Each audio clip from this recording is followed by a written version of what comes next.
बहुत समय पहले की बात है। एक अत्यंत प्रतापी राजा था।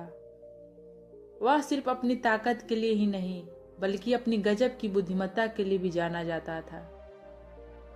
एक दिन उसने अपनी प्रजा की मानसिक शक्ति पर रखने का फैसला किया। राजा ने अपने राज के 3 सबसे होनहार युवाओं को चुना, आर्यन, विक्रम और शांतनु। राजा देखना चाहता था कि मुश्किल वक्त में इनका दिमाग कैसे काम करता है। परीक्षा के लिए उन्हें शहर से दूर एक पुरानी और आलीशान हवेली में ले जाया गया। वहां एक बड़ा सा कमरा उनका इंतजार कर रहा था। राजा ने कहा, इस कमरे का दरवाजा एक बेहद जटिल गणितीय पहेली और गुप्त लॉक से बंद है। अंदर किताबें और औजार हैं। तुम्हारे पास सिर्फ 5 घंटे हैं। जो इसे खोलकर बाहर आएगा वही मेरा अगला मंत्री बनेगा। राजा के जाते ही दरवाजा धड़ाम से बंद हो गया। अब कमरे में सिर्फ वो 3 युवा थे और सामने थी एक कभी न सुलझने वाली पहेली। आर्यन, जो गणित का जादूगर था, उसने एक पल भी बर्बाद नहीं किया। वह दीवारों पर लिखे अजीबोगरीब आंकड़ों को सुलझाने की कोशिश करने लगा। उसके हाथ तेजी से गणनाएं कर रहे थे। दूसरी तरफ विक्रम था, जो एक तार्किक बुद्धिजीवी था। उसने किताबों का ढेर लगा लिया।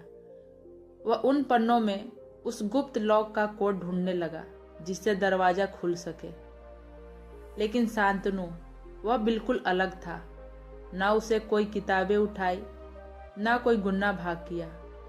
वह बस एक कोने में चुपचाप बैठकर कुछ सोच रहा था। देखते ही देखते 3 घंटे बीत गए। आर्यन ने दीवारें भर दी थी और विक्रम ने सैकड़ों पन्ने पलट डाले थे। दोनों पसीने से तरबतर थे, लेकिन दरवाजा खुलने का कोई नामो निशान नहीं था। अपनी नाकामी और शांतनु की चुप्पी देख वे उस पर भड़क गए और बोले, तुम वहां मूर्खों की तरह क्यों बैठे हो? मदद करो हमारी। क्या तुम्हें मंत्री नहीं बनना? शांतनु ने कोई जवाब नहीं दिया। वह बस मुस्कुराया और उठा और उन जटिल गणनाओं को नजरअंदाज करते हुए धीरे धीरे उस विशाल दरवाजे की तरफ बढ़ा। आर्यन और विक्रम ने सोचा, यह कोई नया फार्मूला लगाएगा, लेकिन शांतनु ने बस हैंडल पकड़ा और दरवाजे को हल्का सा धक्का दिया। चरचर की आवाज के साथ दरवाजा अपने आप खुल गया।